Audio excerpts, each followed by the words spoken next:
All right, looks like we are live. Hi, everyone. Welcome.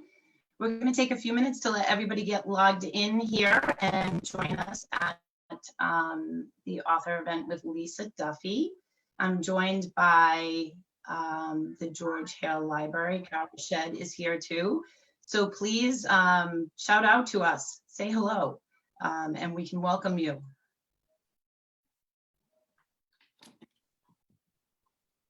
All right. All right, so we'll see as people join.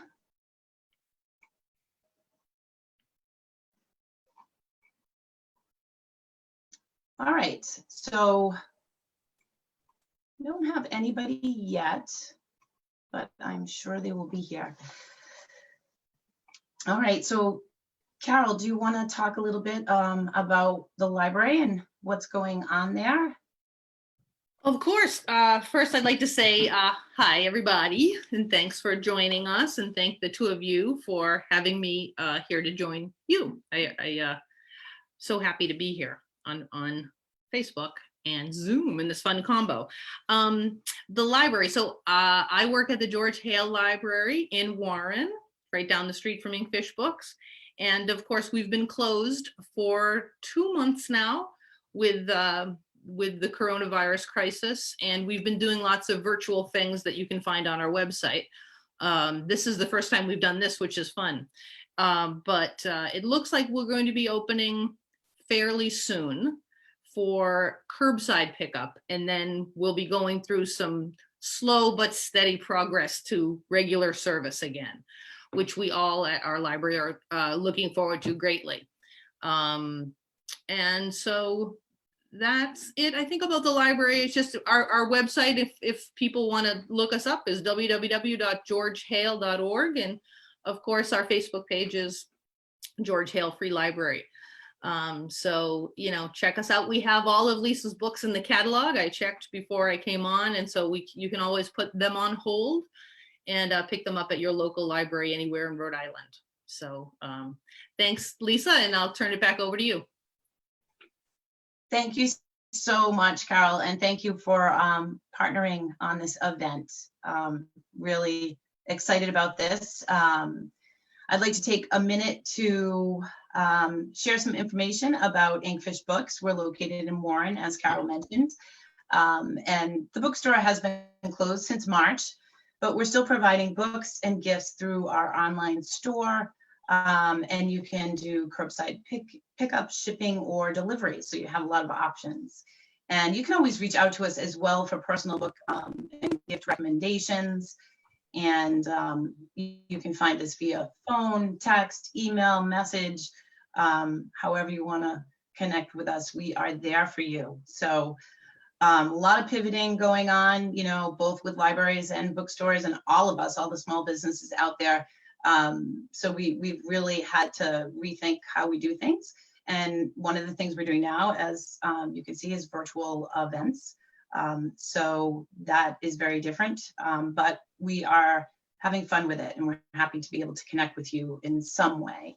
So another new thing we're doing in store is scheduling appointments for in-store browsing, and you can email us, call us, and have the bookstore to yourself to hang out in for a little while and look for some books. So we're excited about that. And then at some point we will open. We're just moving a little slow and making sure everything's in place before we do that. And we want to thank you too for all the support you've shown. It's really helped us feel good and keep going in this very difficult time. So Lisa's book is, of course, available. If you go to inkfishbooks.com, you can purchase it there. And Lisa has been kind enough to sign book plates for that. So we will send one out with your book or mail that to you separately. So thank you, Lisa, for doing that. We appreciate it. Of course. Thank you. So thank you for having me. I'm excited. Thank you to the library and Inkfish. I was really excited to come down and see you in person, but this is, you know, second best. So thank you for putting it together. I'm happy to be here. Thank you very much. So everyone. This is Lisa Duffy. She's the author of The Salt House, named by Real Simple as a best book of the month upon its June release, as well as Bustle's 17 best debut novels by women in 2017. And her second book, This Is Home, is a favorite of book clubs. Lisa received her MFA in creative writing from the University of Massachusetts, and her writing can be found in numerous fair publications, including Writer's Digest. And she lives in Boston with her husband and 3 children. And My Kind of People is her third novel. So again, Lisa, welcome and congratulations. Really, really wonderful book.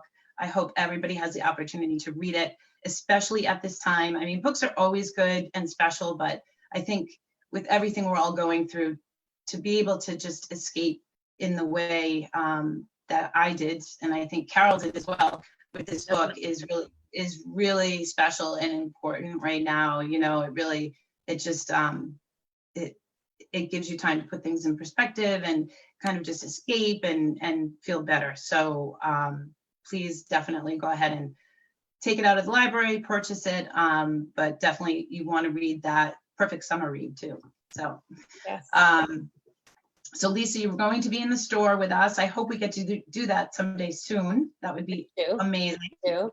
Yeah, hopefully, you know, as things start to slowly open, we'll be on the right track. And you know, I mean, health first. So you know, I think we're, you know, we're lucky to live in this area where they're following the health trends and trying to do things right, and I'm supportive of it. And you know, whenever you invite me back, when we're fully open, I'll come.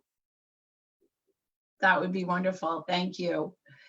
So as I mentioned, truly enjoyed this book. The characters are so full of life, and they're so unique too. I don't know that I've seen such a cast of characters in one book that had so much going on, and you really want to root for them. Like, I was just like, oh, come on, this has to happen. You know, like, I love that about a book when you know, you're so invested in it. So that was important to me. And you deal with so many social issues and class issues. I was amazed at what you tackle. Addiction, mental health, grieving, I mean, just to name a few of them. And really all types of people are represented, and you feel how interconnected they are and how they're building sort of a support system for each other. So I really, truly enjoyed that aspect of the book. So what inspired the Ichabod setting and characters? You know, this story, it actually started, you know, unfortunately, none of my books start with like a solid, cohesive idea that I can then sort of run with. You know, it's always a voice or a character that I start with, and I have to spend a couple months trying to figure out, you know, who these people are and what they want and whatnot. And so this particular novel started from a short story, actually, that I wrote when I was getting my MFA at UMass Boston. In the graduate program, it was a 3-year program, and they really structured around the short story form, because you can really learn a lot about craft with the short story, because you know, it has all the structure that you need. And so I wrote this short story that it really didn't work actually as a full story, but there was one part of it that was a scene. It was between 2 people, a married couple, Maggie and Pete, and they've been married for 25 years. And they've hit a rough patch in their marriage, so they see a marriage counselor. And the marriage counselor tells them to, you know, sort of, you know, mix it up and be nice to each other. And so they go home, and they find themselves in bed in the middle of the afternoon, which they think is sort of like, you know, being nice to each other and spontaneous. And it's supposed to be this really wonderful, intimate moment, and it goes horribly, sort of awkwardly, cringe-worthy wrong. It turns into this sort of like bad sex scene. And I liked that part of it. I really liked the characters. I liked who they were. I liked what what it showed about them, but I didn't know where I was going with it. So I actually took that, I took that out of the short story, and I sort of started with it, and I started writing about them. And the more I started to write about them, they emerged as this couple on this island, a fictional island called Ichabod Island. That's 13 miles off the coast of Massachusetts. Sort of roughly, I guess, taking a little bit of Nantucket, a little bit of Martha's Vineyard, but sort of making it its own. It was, in my mind, it was always a very sort of working class island that until maybe the last 20 years or so, when the summer tourism really picked up. And I had them on this island, but I also had them living on a specific street, winding way. And they they get sort of entangled in this tragedy that happens to their young neighbor, Sky, who she's loses her parents in a tragic accident, and she's she's an orphan for the second time. And that's really where it all started to stem, was from these two characters. And now that scene is chapter 2 of the book. And I really sort of surrounded, as I started to write them more, all of these characters sort of started to come into view, Leo and Sky and Xavier and Agnes, and everything sort of stemmed from there. So that was really the beginning of it all. Excellent. That's amazing. So how about your process in writing? And I sort of think you touched on this a little bit, but do you outline? Does the entire, do you have that all in your head, or just continually develop as you go forward? I don't usually, I never used to outline. And now, editors like you to outline. They like to see where the story's going. So for This Is Home, my second book, and My Kind of People, once I sort of knew where I was going, I did put together an outline. And, I don't follow it all that much, because I think as you write a novel, you're getting to know, things unfold, and you sort of have to let that organically happen, and not force people to do anything. Because if I force somebody to do something, you as the reader, you're going to pick up on it, and it's going to ring false. So, I think for me, I sort of create this loose outline of where I think the story should go. And I think, it can be helpful to sort of go back to it sometimes if you get in the weeds and you're not really sure, where you're going. I did refer back to it here and there, just on the larger sort of framework. But no, I would say, there's, whether you're, a plotting type person or a pantser, I think I like to just, work with my characters and sort of see where things are going. And I wish I wasn't, because I think it would make an easier process if I could, write it all out, or write the last line and sort of work towards that, but it just doesn't happen that way.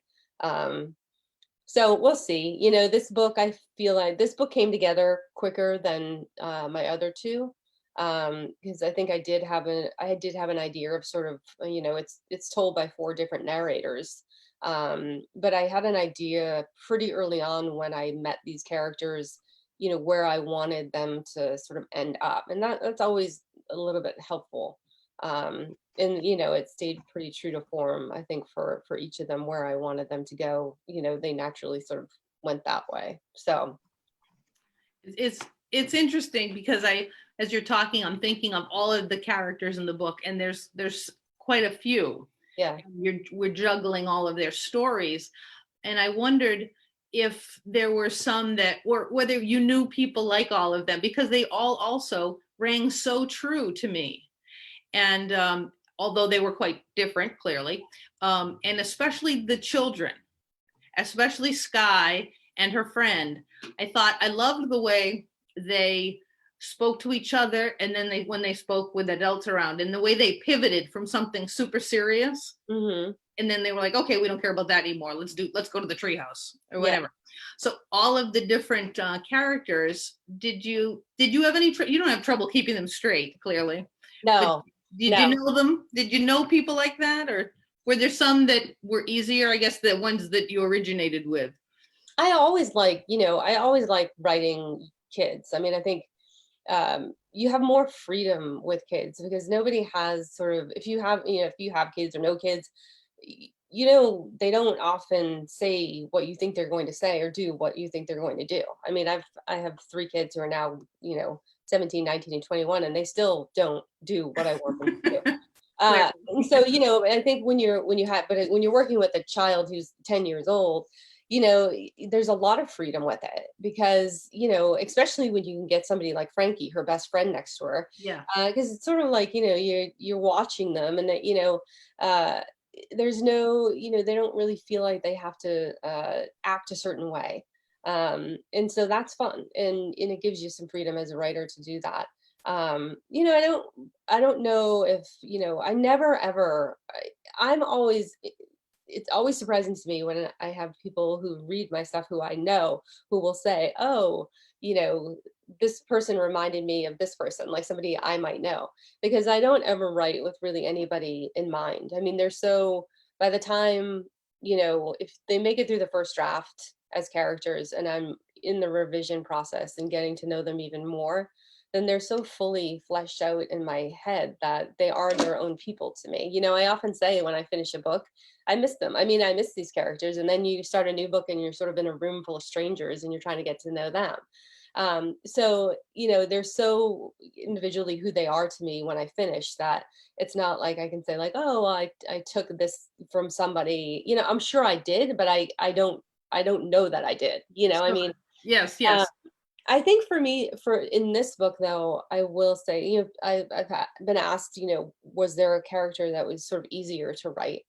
And I always think of that in terms of, character is either easy or hard depending on the scene that you're writing. If you're writing maybe a scene that's inherently emotional, that's hard because you don't want to force that emotion on the reader. So it's not whether the character's hard. Sometimes it's what are they dealing with? Yes. And how do I get that across? Yeah. So I will say there are parts of Maggie that I felt very easy to write. She's a middle-aged woman who is being told sort of over and over that her marriage is good, even from her husband, and she doesn't feel that it's good. And she's also sort of wrestling with this demon of being the nice one, being the one to, always, fix things. She's sort of like, always been told from a young age to smile and be nice and, sort of, fix everybody's rough edges and don't react to things. And she's finally sort of bucking that and saying, you know what, I'm not going to act nice when I don't feel like acting nice. And that was really fun. Yeah. And I related to that too, being of that age group and sort of coming into yourself in a way that perhaps you hadn't been able to previously. Yeah. I mean, I don't know, I'm not even sure. I will say I'm not even sure if there's as a woman, if there's an age for that. I mean, I can remember being told. Yeah, you're right. Standing at the grocery store, sort of looking at produce and having a guy next to me say like, hey, why don't you smile? And you're thinking like, what? I mean, it's sort of a, it's a thing. And so I think that I could relate to that personally, and so she was probably easiest to write, but she was also really fun to write because I really enjoyed sort of the arc that she took throughout the book. Yeah, I really loved her character too. Yeah. And another thing, you're just making me think when you say it's such a pleasure as a reader when you get to know a lot of people like that, because you too love the time you've spent with them and you don't want it to end, but yet you realize it has to. It's a book. But we want another one about these people. Yeah, it's always fun when you write about, I knew this book from pretty early on was going to be about a community. And I think it was important to me when I was writing it to have this community be diverse and, be sort of representative of, the community that I would like to live in, where it's diverse in age and race and gender and class. Yeah. And then, put them on an island together that's already sort of working as its own unit, but then also put them on a street together and sort of see what issues come up. stemming from that. So well done. And I'll turn it back over to Lisa at Inkfish, but I just have one more quick question or just a comment. I love the way that you dealt with the LGBTQ not issue, but person, people, and as well as the race issue, because again, as a reader, I loved that I forgot that was the person. I mean, that person was not just that label, right? That was just a character, that was just a character in the whole story. And I think that represents a step in a great step in the right direction in literature, when people are not defined by their gender or their sexuality in that way, or their race. Right. Yeah. I mean, you start with, I don't know, I forget who said it. I don't remember the author that it was. But somebody asked, there's a guy that writes, I think he writes like the Outlander series, or maybe I don't know if that's the right one. I'm going to speak wrong and then be, but he was asked, how he can write from a female point of view so well. And his answer was, well, I guess I always just thought that women were people first. And it's true. I mean, and that's where I try to sort of start with all of my characters. I might not know what it's like to be a gay Black male, but I know what it's like to lose somebody. I know what it's like to experience grief, and to be scared of something. And so, you try to start where are the commonalities. Yeah, and to be an outsider potentially. Right. Which is a big part of it. Right. Thank you so much. Thanks. Sure. Thank you. That was amazing. I love to learn what's behind the books. It's so special. So Lisa, what are you working on next? Can you tell us anything? Yeah, well, sort of. I mean, it's very much in that very, rough stage right now. I can tell you that it's set. I always love setting my books in New England just because I'm from here, and it's I just think it's a great, I would never move from here. I feel like that there's the people are just so wonderful and so diverse. And so I decided to set this in Gloucester in Cape Ann. I spent a lot of time there, as a kid, and it's about a family it's about a family event basically, and it deals with blended families, and sort of everybody gets together for this one event, and really nobody's being their best selves right now. So that's about what I can tell you. And I think it'll tackle a little bit. I think go to a little bit about traditional families and blended families, and sort of what are the differences, or are there any? And take a look at families from that point of view, which I find interesting. I mean, I'm from a blended. We have my husband and I have 6 kids between us. From 17 to 37, and it's been an amazing it's amazing. And so it's fun to sort of pull back from that and put it in a different frame and take a look at it and write about it. We can't wait. I can't either. I can't wait for it to be done. So we touched on this a little bit in terms of sort of what we're doing here, our local businesses, and I'm curious your perspective on, again, with COVID being a part of our lives now, how it's impacted the authors and the publishing industry in general. I mean, your book, I think is so important. Not a lot, but many publications are getting pushed. The dates are getting pushed back. I'm glad this one didn't. I'm glad it came out when it did, so we have it. But what are your thoughts on that? What things will change for you, going through this experience?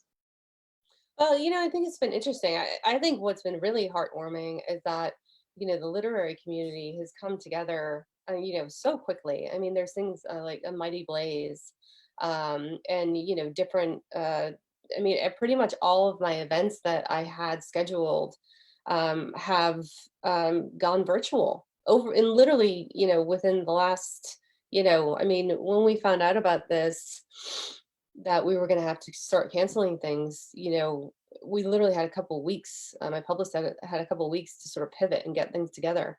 And I feel like the response was so overwhelming. And, you know, you can't log on, I feel like, to Facebook and not see, especially through, you know, something like A Mighty Blaze, and not see a live interview going on. And I think it's allowed, you know, I'm trying to look at the positives of it, because I think, just, you know, we were sort of briefly talking about this before we went on air, or wherever we are, that it's allowed people who wouldn't have been able to attend, to just log on to their, you know, to click a button and watch.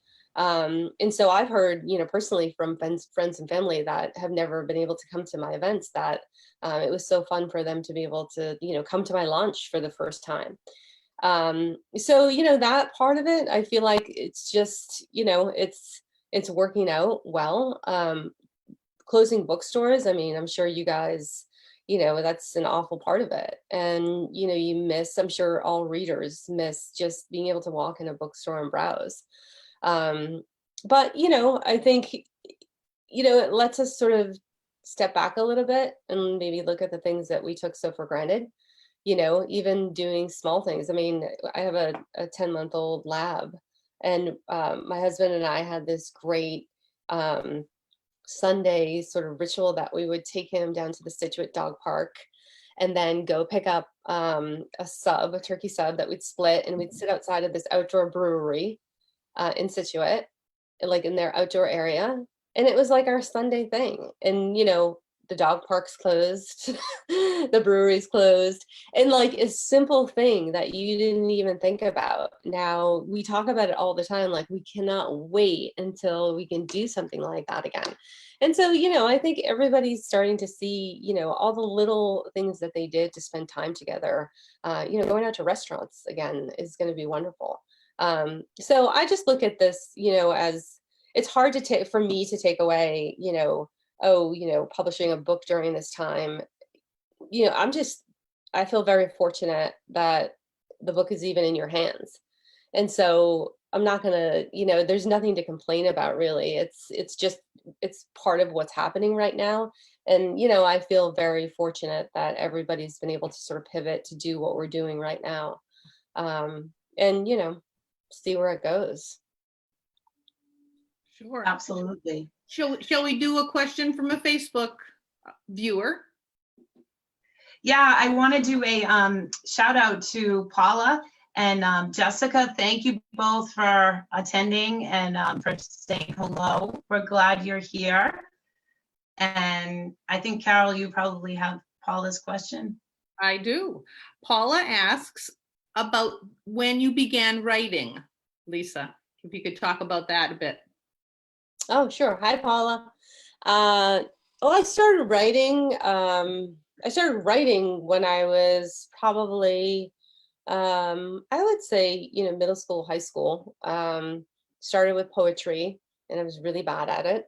And I just tried. I got chickenpox when I was 19, and I had to stay in the house for 2 weeks. So I tried to write a novel on my electric typewriter, and I got on 90 pages in before I completely abandoned it because it was awful.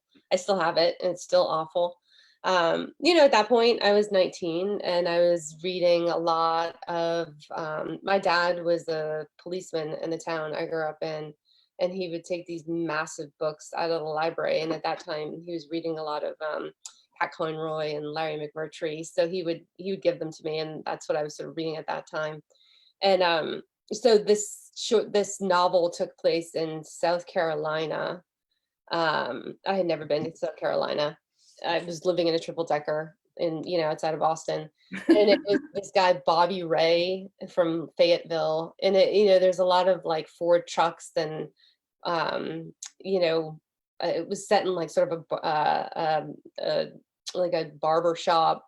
It was just bad. And so, I was really doing a lot of copying. I didn't have a voice at that time. And so then I continued to write, but, I got a job and had kids. And then when my youngest went to preschool, I decided to go back to school and take it seriously for writing. And I was probably in my, I was about my early to mid 30s. And I was, went back to UMass Boston and I took a creative writing course. And that's where I started the first chapter of my novel, The Salt House, which took me, that it took me about another decade to get it, on the shelf through Simon and Schuster. But that's, I think when I was in my early 30s, I thought, this is it. Like, I really got to figure out,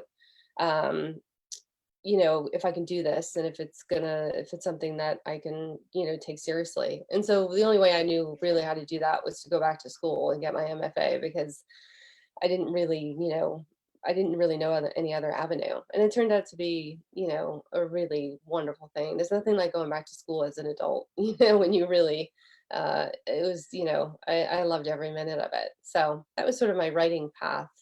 And it's just sort of gone on from there. Wonderful. Thank you. Yeah. So let me ask it this way. So what books are on your nightstand so we can know what you're reading right now?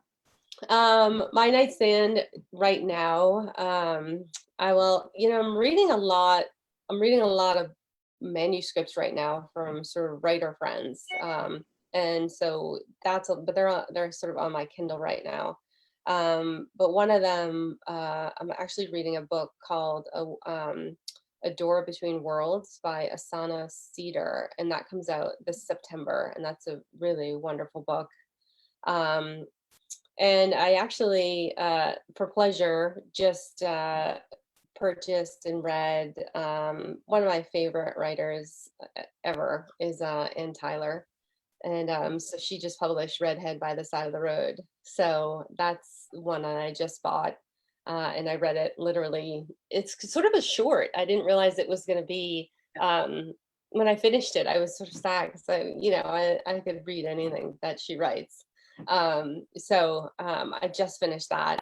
And I actually have a lot of right now, I think in this time period that we're dealing with the, coronavirus, it's a difficult time to be creative. I find myself sort of distracted and, having three, teenager quasi adults at home doesn't help that much. So I've been reading a lot of craft books.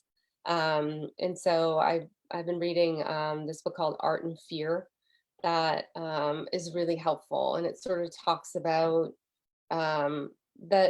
talks about the fear of of all of it, of sort of having to sit down every day and how really to get out of your own head and just try to do something every day. And that's been sort of helpful to me. And I literally have a stack of books, probably 12 deep, that are all ones that I've been trying to get to. So that's about it. That's what I'm sort of working on right now. That's what my nightstand looks like, at least 12 deep. Oh, and I loved Redhead by the Side of the Road. It was really good. It was good. She just said her character development, is just, fascinating. And she was probably the first, I didn't really find Ann Tyler until probably in my late 20s. And that was right around the time I was starting to sort of find my own voice. And when I picked up her, the first book, I think Breathing Lessons was the first one I read, and it's still one of my favorite books, if not my favorite book. And I thought, like, it was the first time I sort of thought, oh, like, you don't have to write, it's not that I thought I had to write these sort of sweeping sagas, but like, that you can stay with the ordinary and you can stay with people that look familiar to you. And it still can be interesting and wonderful and lovely. And so she was sort of my first inspiration for all of that, because, I can read one of her books and find something that I recognize in almost everybody. And, the simplest sentences that she'll write, and they're not even supposed to be funny, and they're funny. She just has such a way with things. So, yeah, I mean, she's absolutely one of the writers that I own everything that she's ever written, and I go back to her all the time to see how she does things, because it helps me, become a better writer. Great. Paula has another question for us. She wants to know, did you get many rejections along the way? Oh God, yeah. A lot of rejections. I mean, there's different stages of rejection too. There's rejection when you're submitting to your short stories to literary magazines, and I got a ton of those. And then you manage to land one or two or three, and it sort of helps it helps ease sort of that, awful feeling. But I wasn't very good at it in the beginning. I think as a new writer, getting thick skin is something that, it's sort of a muscle. You got to work it over and over again. And so then, when I was trying to find my agent, that's a whole different ball game. And it took me, I came in off the slush pile. I mean, you basically send a query letter. You try to find an agent that you think might be interested. And you send them your query and hope that somebody opens it. I didn't have anybody that sort of, gave me an in to anybody. And that took me about 9 months to find, and there was a lot of rejection in that. You're asking somebody to really take on, somebody agrees to take you on, they don't make any money unless you make money, so it's big, it's a lot. And I managed to find, a wonderful agent who we've been together, ever since. And she was, it was very fortuitous. She was a great fit for me. And I consider her, a great friend as well. And she's a great advocate. But then you send your book out. I mean, she sends the book out into the world, and you have to try to find a publisher for it. And that's, rejection as well. So there's lots of different levels of rejection. And, it's not like it ends, I think, for writers. I mean, editors leave, imprints close. You have to be ready to sort of, to deal with that, you know, possibly through your whole career, unless you manage to be Ann Tyler. And so, it's just Right. part of the game. I mean, I just think it's part of being a writer. And yeah, there's a lot of rejection, but I've gotten much, much better at dealing with that. And I think part of the reason you get better at it is because you have a little bit of success. And so that, that sort of feeds you for a bit. Yeah. We have another shout out from Facebook to Heidi, who has a question for you. And she wondered what your writing process was like. My writing process. My writing process, on a daily basis, I try to write, Monday through Friday. I'd love to be at my desk, by 9ish or so. And, on a good day, I like to stay there till about 4. I won't say that I write the whole time. There's a lot of various other tasks that, I might need to do. But if I can put in a good couple of hours every day, that's what I like to do. And my process is typically I always try to reread what I wrote the day before. So I'll start with I sort of like keep I save my manuscript that I'm working on every day with the date, so I know how many words I've created that particular day. It just helps me see that it's increasing. It's sort of a mind trick. Like, so I can sort of, actually see that the work I put in, you see the file grow, the kilobytes grow, and that's really helpful. And you can see the dates attached to it. And sometimes I can look back, like I might keep little notes on a particular week about, what's happening in the house. And there can be a direct correlation to like the dog going to daycare and the kids being out of the house to me writing a little bit more. And I think it allows me to be sort of a little bit nicer to myself if I have a week when a lot's going on and I'm not sort of creating a lot of words. But I'll reread what I wrote and then, sort of start from there. I'm not a writer that I can't skip around. And it's a lot like sort of building a house. Like I have to start with a foundation. It has to go chapter upon chapter upon chapter. And if I get stuck at a chapter, then I'll sort of, I'll wait it out and I'll try to write and I'll try to do other things until I can figure it out. But it's rare that I would just skip ahead. Yeah, and I basically do that until, I have a full first draft. And that for me is when the fun part starts. I love revision. The first draft for me is typically hell. I don't love it at all. You're trying to get the story down, you're trying to get to know the characters. But once I have the first draft, I tend to be a pretty clean first draft writer. There's not a lot of like stuff. There's not like, 50 pages that might need to be cut. I usually need to add on. And that's where like a lot of the shading comes and a lot of the character development and all the fun stuff. So that's typically it. I mean, that's how I usually try to put together what I'm working on. All our guests are in agreement with you that they absolutely loved Ann Tyler.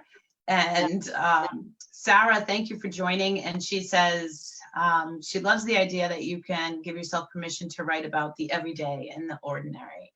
Yeah. So I think that's a nice thought. Yeah, that's, I don't know. I really don't know. I don't know if I guess I should talk to more writer friends, but like, do you write the stuff, are you drawn to something because that's how you like to write, or do you write that way and are drawn to books that sort of are among that same style? I don't know, but I do know that I can be completely content with a book where not a lot's happening. I mean, some of my favorite books don't have, I'm not really like a plot driven reader, and I find that a lot of the authors that I really love, you just sort of spending time like on any given day with them, and that's fun for me. Thank you so much.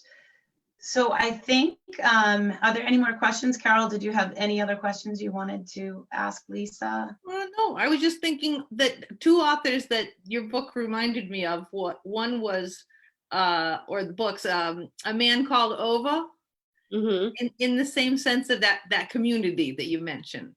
Oh, well, God, when you get the sense of somebody surrounding each other and helping. Yeah, that's such a compliment, because I adored the Beartown. I don't know if you've read Beartown.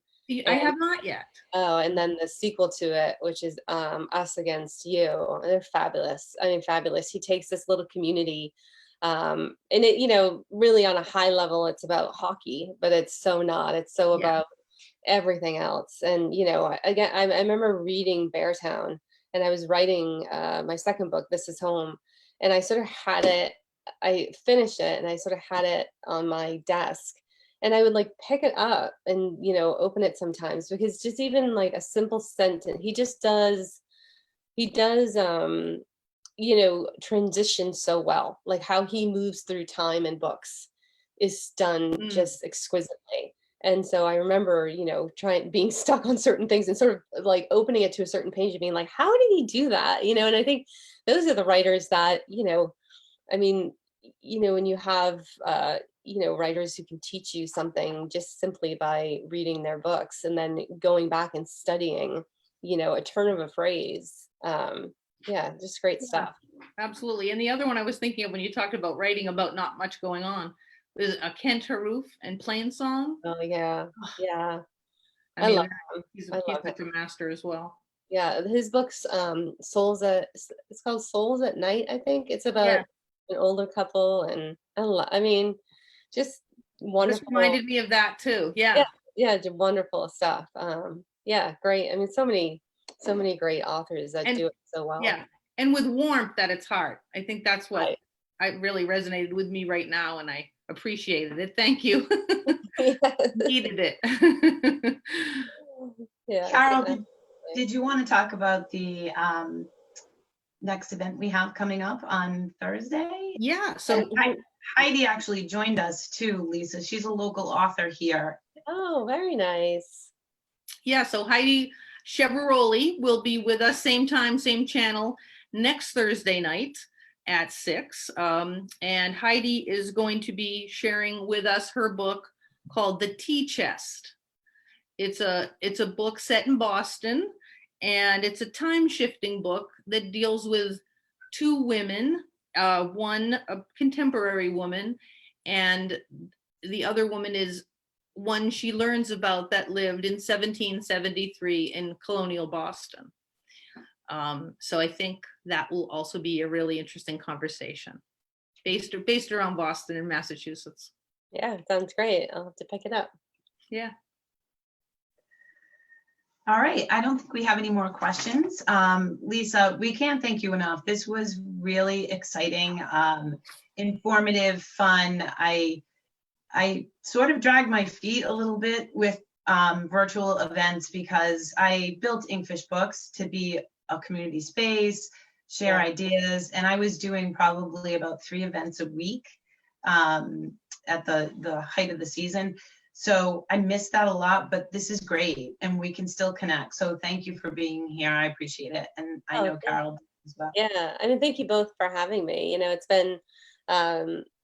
been sort of a godsend that you guys have been putting together these events, because it kind of would have been a bummer to have the book come out and then, you know, not be able to talk to anybody about it or see, you know, talk to people who've read it. And I mean, that's the fun stuff, is getting out and talking to readers and stuff. So thank you for doing this. Absolutely, you're welcome. And just a I just reminder wanted to everybody, go ahead. I'll just add my thanks as well. Thanks, guys.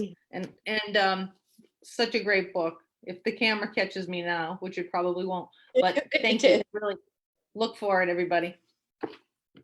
Yeah, absolutely. And a reminder, you can take it out from the library eventually. Carol mentioned they'll be doing the curbside pickup soon.